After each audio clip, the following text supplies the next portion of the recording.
अतुलनीय बल पराक्रम से युक्त महाराज प्रिव्रत एक बार देखा कि परम करुणामय भगवान देवर्षि नारद जी पधारे। नारद जी के चरणों की पूजा की और शरण में जाकर बैठ गए, और बैठते ही बड़ा मन अशांत हो गया प्रिव्रत जी का।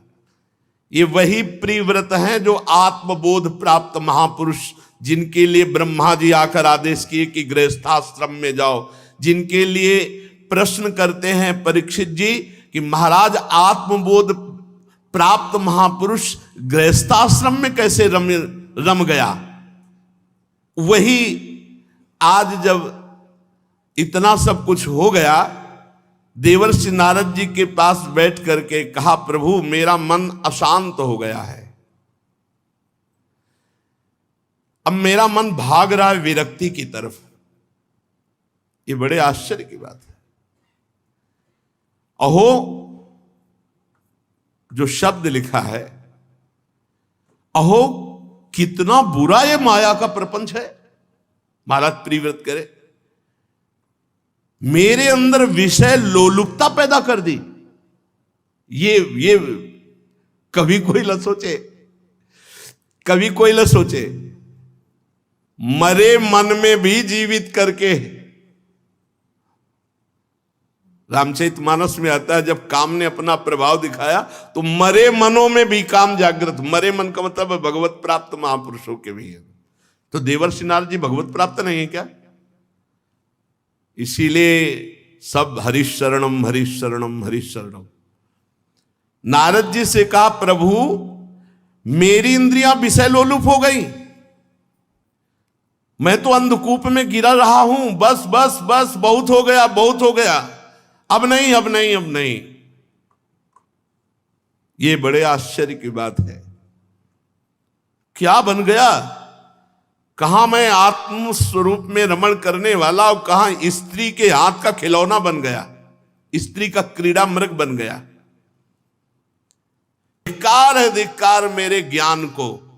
मैं बड़ा ज्ञानी बनता था, स्त्री के हाथ का खिलौना बन गया, और उसने मुझे विषयांध कूपे, विषय के अंधे कुएं में ढकेल दिया, और मैं ऐसे नाचा जैसे मदारी बंदर को नचाता है, ऐसे मुझ आत्मज्ञानी को नचा दिया। महाराज प्रिव्रत कह रहे, धिक्कार है हमारे ज्ञान को। देवर्षि नारद जी के चरणों में बैठकर देवर्षि नारद जी ने कहा, तुम विवेकवान पुरुष हो, तुम्हारी सोई हुई विवेक वृत्ति पुनः जागृत हो गई है। त्याग करो तत्काल सारे संसार के इस राज्य पाठ का, मोह का, राग का, भोग का।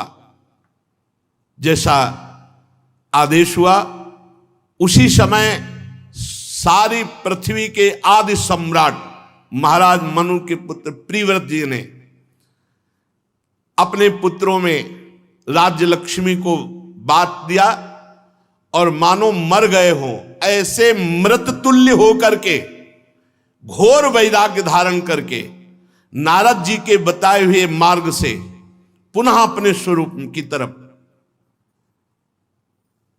राजा प्रिव्रत ने, चूंकि पूर्व में आत्मबोध महापुरुष, तो जैसे निर्मल जल में ऊपर सेवार आ जाए, जल में हरी हरी जो, उसको हटाओ तो फिर निर्मल जल हो गया, ऐसे ही गृहस्थाश्रम के नाना प्रकार के कर्तव्य कर्मों का पालन करते करते और भोगों को भोगते भोगते एक ज्ञान में सेवार सा आ गया था।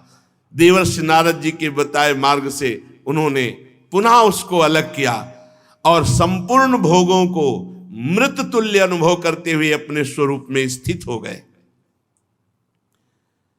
महाराज प्रिव्रत जब अपने स्वरूप में स्थित, तो राजा आग्नेयद्र बने, और जम्बूद्वीप का पुत्र की तरह प्रजा का पालन करते हुए एक बार वे पितर जो हैं ये कामना करते रहते हैं कि हमारे परिवार में कोई महाभागवत धर्मात्मा पुत्र हो जाए जिससे हमारा कल्याण हो जाए। पितृलोक स्वर्गलोक के ऊपर है, तो पितृलोक की कामना से सतपुत्र प्राप्ति के लिए पूजा की, सब सामग्री जुटाई और मंदराचल की घाटी में तपस्या करने लगे महाराज आग्नेद्र। जब कोई तपस्या करता है सही ढंग से तो उसके पास उसकी तपस्या को नष्ट करने के लिए माया भेजी जाती है। अब जैसे कह दे कि अब क्यों ऐसा नहीं सुनने को मिलता कि रंभा आ रहे, पूर्व चित्ती आ रहे, मेनका आ रहे, जरूरत है नहीं।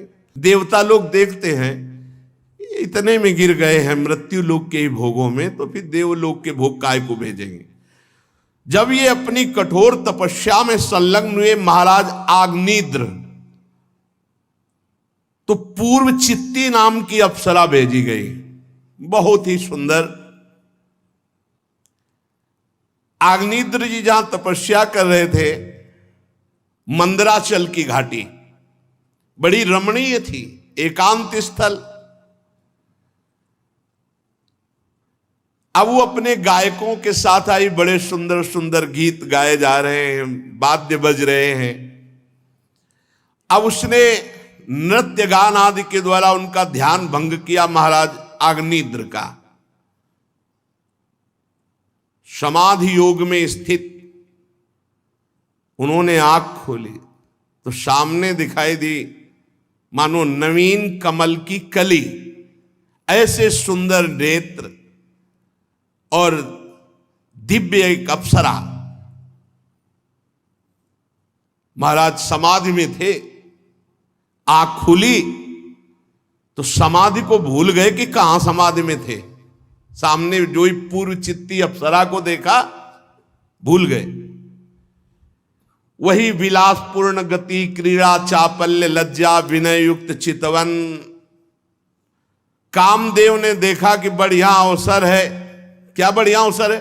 अप्सरा को नीचे से ऊपर तक देख रहे हैं, समाधि में थे,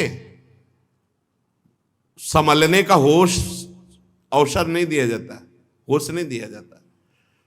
कामदेव ने अपने फूलों के बाण संधान करके, अब तो महाराज ने इशारा किया, डरो मत, दूर क्यों, नजदीक आ जाओ।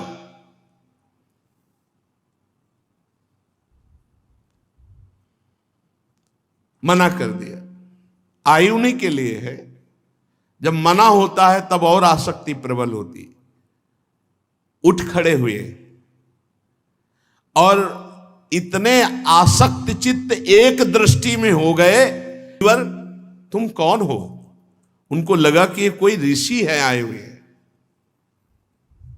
तुम हमारे इस तपोस्थली में क्या करना चाहते हो? नहीं नहीं, तुम मुनि तो नहीं हो, तुम कहीं हमारे भगवत पर देवताया मायासिकापि, परम देवता मेरे भगवान श्री हरि की कोई माया तो नहीं हो? अच्छा, ये तुमने जो भौहों की कमान चढ़ाकर और नेत्रों के बाण हमें लगता है तुम हमारा शिकार करने तो नहीं आए हो। ये तुम्हारे 2 बाण पहने पहने मेरे हृदय में लग रहे हैं, इसका मतलब तुम शिकार करने आए हो हमारा। वैसे तो सराहनीय पराक्रम है आपका, अभी आपने कुछ कहा नहीं लेकिन मैं घायल हो चुका हूं। कौन हो तुम? मैं तुम्हारी स्तुति करता हूं, तुम हमसे बात करो। फिर भी वो नहीं बोली। तो बोले ब्रह्मन, ये तुम्हारे चरण और चरणों में ये जो आवाज आ रही है नूपुरों की, ये तो ऐसा लग रहा है कि जैसे कोई पक्षी कलरव कर रहा हो। फिर पूरे अंग प्रत्यंगों का वर्णन करते हैं और कहा प्रभु, अब प्रभु को भूल गए, प्रभु हमारा चित्त क्षुब्ध हो रहा है, तुम्हारे शरीर से बड़ी सुगंध आ रही है, तुम कौन सा भोजन करते हो? हमें लगता है कि तुम केवल घी या हवन सामग्री, क्योंकि ऐसी सुगंध आ रही है, तो तुम कोई भगवान की कला तो नहीं हो। ये मेरा मन मथता चला जा रहा है। और ये अनुचर कौन है तुम्हारे साथ? श्री सुखदेव जी कहते हैं, महान तपस्वी आग्नेत्र जी जब ऐसी प्रार्थना कर रहे थे तो उस अप्सरा ने उसी समय उनसे संभाषण किया और धीरे धीरे बात करते करते महाराज को अपने अधीन कर लिया और कई हजार वर्ष तक उनको सुध नहीं आने दी। कई हजार वर्ष तक उनके गर्भ से नाभि, किमपुरुष, हरिवर्ष, इलाव्रत, रम्यक, हिरण्यम, कुरु, भद्रास, केतुमाल 9 महान पुत्र उत्पन्न हुए महाराज अग्निद्र से, इस अप्सरा से। इस प्रकार 9 वर्ष में प्रतिवर्ष एक एक के क्रम से 9 पुत्र उत्पन्न किए, कई हजार वर्ष तक। फिर अचानक अंतर्ध्यान हो गई पूर्व चित्ती जो अप्सरा थी, और ब्रह्मा जी के पास जाकर के कि जो आज्ञा थी वो कार्य हो गया।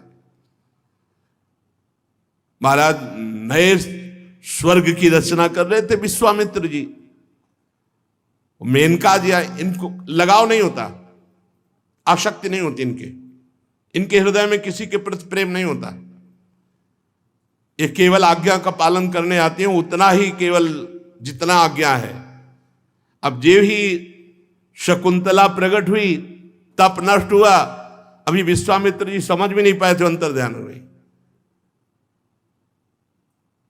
भगवान की विचित्र माया। ब्रह्मा जी की सेवा में जाकर उपस्थित होकर का काम हो गया। बहुत सावधान, यदि भगवत प्राप्ति करनी है, भजन करनी है, तो ये जो महापुरुष जन आज प्रथम श्लोक की जो व्याख्या हुई उसको जीवन में धारण कर ले। नयु प्रेक्ष, देखना नहीं, ना संभाषण करना है, ना हमको उस विषय का चिंतन करना है। अगर इसी जन्म में भगवत प्राप्ति करनी तो थोड़ा सा अपने आप को संभालिए। अगर थोड़ी भी छूट दे दी इंद्रियों की तो बहुत रपटते चले जाओगे। आग्नेत्र जी ने जब देखा कि अप्सरा अंतर्ध्यान, अब कुछ अच्छा नहीं लगा, तब फिर वही तपस्या याद आई।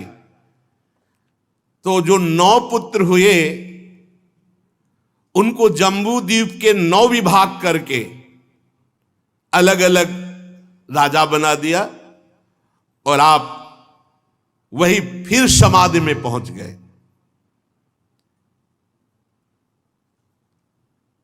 जब भगवत चिंतन परायण पुरुष विषय में जाता है तो उसे ज्यादा दिन कोई आसक्त नहीं रख सकता, क्योंकि पूर्वाभ्यास उसका उठेगा और उसे पुनः वहीं स्थित कर देगा, पर समय तो जाता है ना। और इसमें प्रारब्ध भी बहुत जोर का होता है, पूर्व प्रारब्ध भी बहुत बलवान होता है। बहुत से कारण मिलते हैं तब कहीं वो योद्धा फंसता है, ऐसे नहीं फंसता। बहुत से कारण होते, अभिमान हो गया, परदोष दर्शन हो गया, प्रारब्ध पूर्व जन्म का उपस्थित हो गया और वासना का आक्रमण हुआ।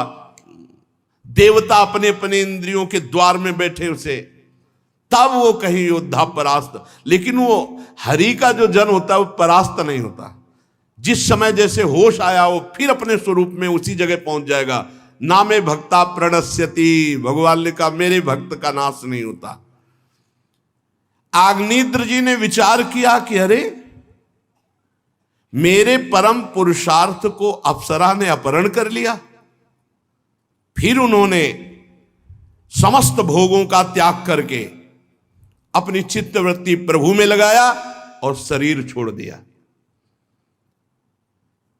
महाराज अग्निद्र के परमधाम सिधारने के बाद नाभि आदि 9 भाइयों ने मेरु देवी प्रतिरूपा उग्र दृष्टि लता रम्या श्यामा नारी भद्रा देवीति नाम की 9 कन्याओं से विवाह किया।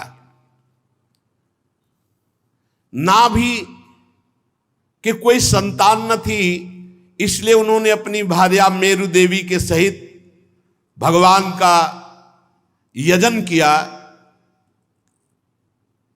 यद्यपि सुंदर अंग वाले श्री भगवान द्रव्य देश काल मंत्र ऋत्व दक्षिणा और विधि इन यज्ञ के साधनों से सहज में नहीं मिलते, तथापि वे भक्तों पर तो कृपा करते ही हैं। इसलिए महाराज नाभि ने श्रद्धा पूर्वक विशुद्ध भाव से जब भगवान की आराधना की, तब उनका चित्त अपने भक्त का अभीष्ट कार्य करने के लिए उत्सुक हो गया और भगवान सर्वथा स्वतंत्र हैं। भगवान यज्ञ से प्रकट हो गए। जब महाराज नाभि ने पुत्र प्राप्ति के लिए आराधना की, भगवान रेशमी पीताम्बर धारण किए हुए विशाल वक्षास्थल, श्रीवत्स चिन्ह, अजान बाहु, लंबी भुजाएं, गले में बनमाला, कौस्तुभ मणि, बड़ा सुंदर भगवान का स्वरूप। ये देखकर ऋत्वज, सदस्य, यजमान सब खड़े हो गए और जैसे निर्धन को धन मिल जाए ऐसे सवानंदित होकर सबने भगवान के चरणों में अर्घपाद्य अर्पित करके प्रणाम किया। और फिर ऋत्वजों ने कहा, हे पूज्यतम, हम आपके अनुगत भक्त हैं, हमारे आप परम पूजनीय हैं, इसलिए बार बार मैं आपका पूजन करता हूं, किंतु हम आपकी पूजा करना क्या जाने, हम तो बस आपके चरणों में प्रणाम करते हैं और महापुरुषों से जो सीखा है वही हम आपकी सेवा करते हैं। प्रभु, हम सब प्रपंच में ही फंसे हैं, तो आपके गुणगान करने में हम असमर्थ हैं। आप साक्षात परमेश्वर हैं, आप अपनी कृपा से प्रसन्न हो जाइए। यदि कोई आपका वर्णन करने का साहस करेगा तो जैसे किसी की बुद्धि सीपी हो और वो समुद्र को नापना चाहे तो कितने दिनों में नाप पाएगा, पूरा जीवन लग जाए तो भी नहीं नाप पाएगा। ऐसे ही प्रभु, हमारी बुद्धि बहुत छोटी है, आपकी महिमा अपार है, हम कैसे आपका यश गान करें। यदि कोई भक्त दीन होकर एक पत्ता, तुलसी, दूब का अंकुर या कोई फूल या कोई फल दे दे तो आप बहुत मानकर संतुष्ट हो जाते कि इसने बहुत दे दिया। दीन होकर, दैन्य होकर के। प्रभु, हम तो समझते हैं कि आप केवल अपनी कृपा से प्रसन्न होते हैं। ब्रह्मादिक परम पुरुषों की अपेक्षा आप सर्वात श्रेष्ठ हैं। हे यज्ञ पुरुष, हमने तो बुलाया भी नहीं हो, आप करुणावश आ गए हैं, ये आपकी अहेतुकी कृपा है। पूज्यतम, हम सबसे बड़ा वरदान ये पा गए कि ब्रह्मादिक के वरदायक आपका दर्शन पा गए, हमारे नेत्र सफल हो गए, हमारा जन्म लेना सफल हो गया। नेत्र की सफलता, जन्म लेने की सफलता, भगवान का साक्षात्कार।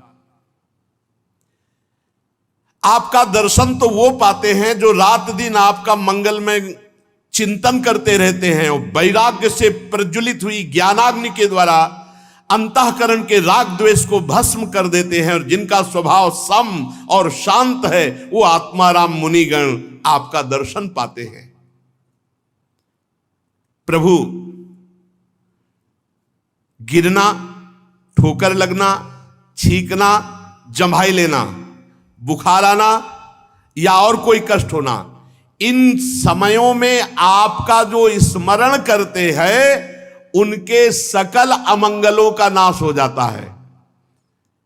गिरते समय ठोकर लग गई या छींक में या जम्हाई में, जब जम्हाई आती हो तो जरूर नाम लेना, वैसे तो हर समय नाम लेना चाहिए, पर जम्हाई नहीं आती है उस समय राधा राधा, अगर जम्हाई के समय नाम उच्चारण नहीं किया तो अंदर पाप प्रवेश करेगा।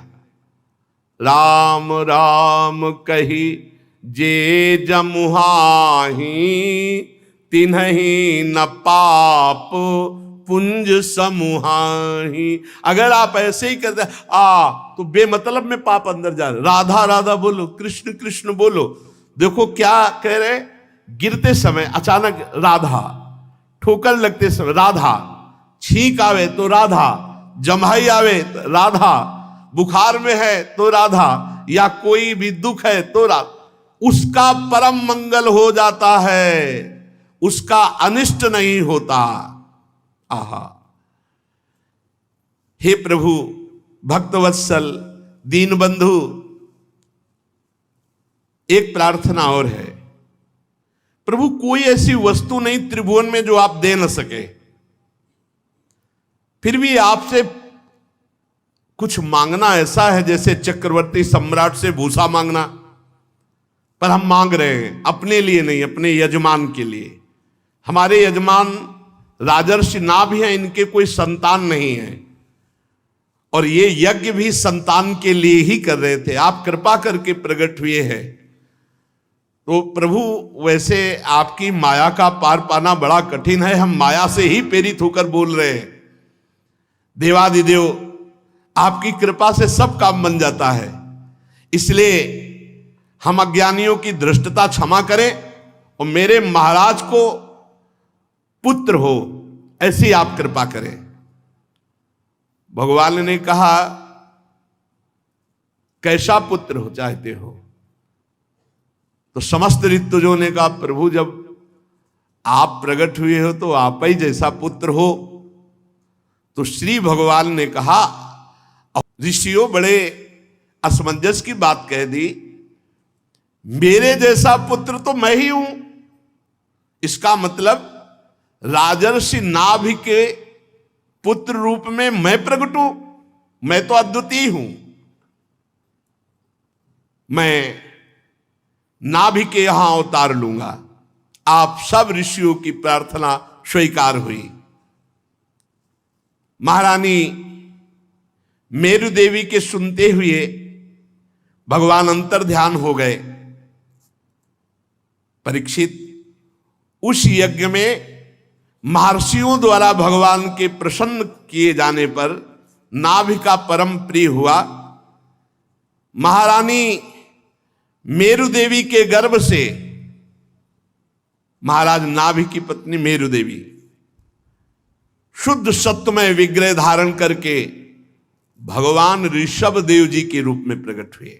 भगवान का अवतार परमहंसों के चर्या, अवधूतों की चर्या, ये मार्ग प्रशस्त करने के लिए भगवान ऋषभ देव जी के रूप में प्रकटे। जे ही जन्म भगवान ने लिया,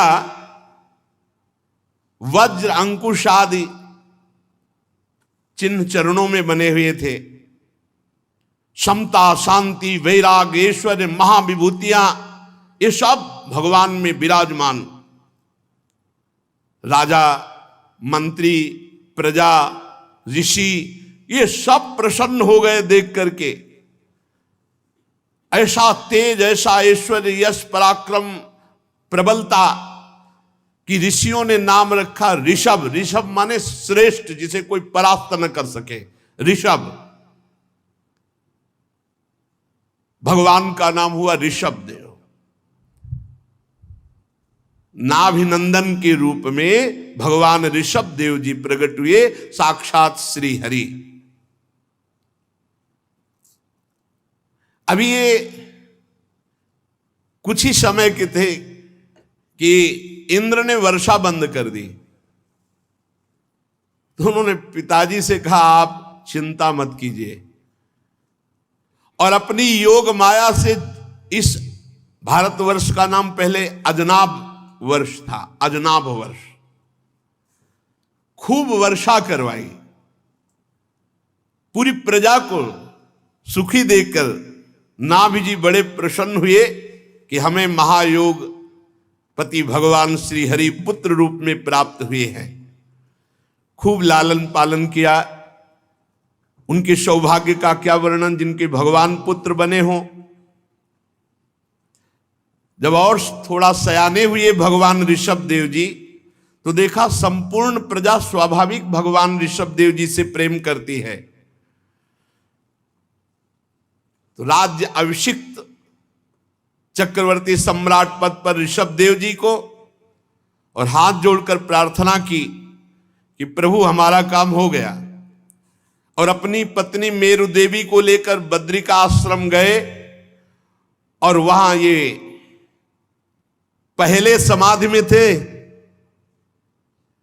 अब फिर समाधि में। यही देखो शास्त्र, देखो पहले भगवत चिंतन परायण, फिर माया में गृहस्थी धर्म में, फिर भगवत चिंतन परायण, पत्नी सहित बद्रिका आश्रम, वहां जाकर के भगवत समाधि में स्थित हो गए और अपने शरीर का त्याग कर दिया। भगवान श्री हरि के रूप में नर नारायण की आराधना करते हुए उन्हीं के स्वरूप में लीन हो गए। इनके सौभाग्य का वर्णन कौन कर सकता है, जिनके पुत्र रूप में भगवान श्री हरि ऋषभ देव जी के रूप में प्रकट हुए। भगवान ऋषभ देव जी इस अजनाब वर्ष, ये जो अजनाब आज भारत वर्ष कहा जाता है, इसका नाम पूर्व में अजनाब खंड, अजनाब वर्ष, गुरु वरण किया, गुरुकुल का सेवन किया, फिर गुरुदेव से शिक्षा प्राप्त करके गुरु दक्षिणा दी। ये पूर्व में विधान था गुरु दक्षिणा देने का। अगर गुरु दक्षिणा नहीं दी गई तो उसकी शिक्षा दीक्षा पूर्ण नहीं मानी जाती थी। पूर्ण तभी मानी जाती थी जब गुरु दक्षिणा या गुरु कह दे कि हमें नहीं चाहिए, नहीं तो गुरु के मांगे हुए के अनुसार। ऐसा महाभारत में कई जगह पाया गया कि जाओ तुम गुरु माता से पूछ लो क्या गुरु दक्षिणा। गुरुदेव को यथोचित गुरु दक्षिणा देकर गृहस्थाश्रम में प्रवेश करने की आज्ञा ली। पहले गुरुकुलवास, गुरु शिक्षा दीक्षा, फिर गुरु दक्षिणा देना, फिर गुरु गृहस्थाश्रम में गुरु आज्ञा से प्रवेश। फिर देवराज इंद्र की कन्या जयंती से भगवान ऋषभ देव जी का विवाह हुआ। श्रौत स्मार्त दोनों प्रकार के शास्त्रोपदिष्ट कर्मों का आचरण करते हुए जयंती से अपने समान गुण वाले 100 पुत्र उत्पन्न किए। उन 100 पुत्रों में सबसे बड़े पुत्र थे महायोगी भरत जी, जो कई बार उदाहरण में आते रहते हैं, जड़ भरत रूप में या भरत रूप में। सबसे अधिक गुणवान और महिमाशाली भरत जी बड़े पुत्र थे। उन्हीं के नाम से इस अजनाब खंड का नाम भारतवर्ष हुआ, महायोगी भरत जी के नाम से। उनसे छोटे थे कुशावर्त, इलावर्त, ब्रह्मावर्त, मलय, केतु, भद्रसेन, इंद्रप्रक, विदर्भ और कीकट।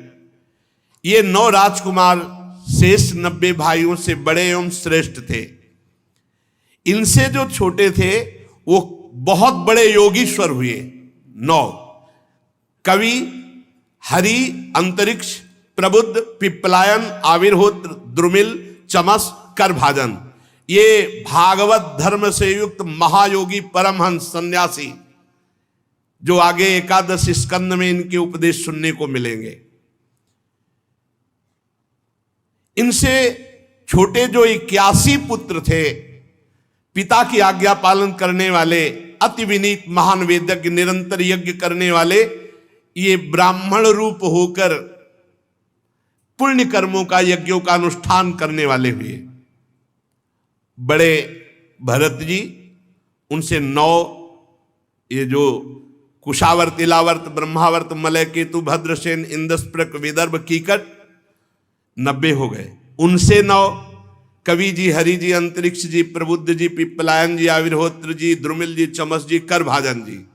फिर उनसे छोटे 81 जो है ये अपनी महिमा से युक्त ब्राह्मण हो गए। ये निरंतर यज्ञ और भगवान की आराधना में मगन रहने वाले हुए। भगवान ऋषभ देव जी सर्वतंत्र स्वतंत्र परमात्मा हैं। उनको कोई माया या कोई प्रपंच या गृहस्थी थोड़ी फंसा सकती है। शम शांत सुहृद कारुणिक धर्म अर्थ यश संतान भोग सुख मोक्ष सुख, ये सब साधक के लिए हैं। भगवान तो परमात्मा स्वरूप हैं, फिर भी उन्होंने गृहस्थ में रहकर कैसे महापुरुष गृहस्थ का सेवन करते हैं दिखाया। भगवान सब कुछ जानते हुए भी जो ब्रह्म ऋषि जन उनकी आज्ञा के अनुसार चलते हैं, जैसी वो विधान बताते हैं वैसे ही भगवान करते ऋषभ देव जी।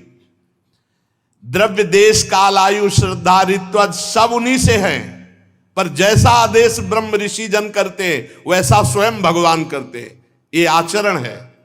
वैसे भी रामावतार कृष्णावतार सब में देखो भगवान गुरुजनों के चरणों का आश्रय लेते, उनकी आज्ञा के अनुसार चलते हैं।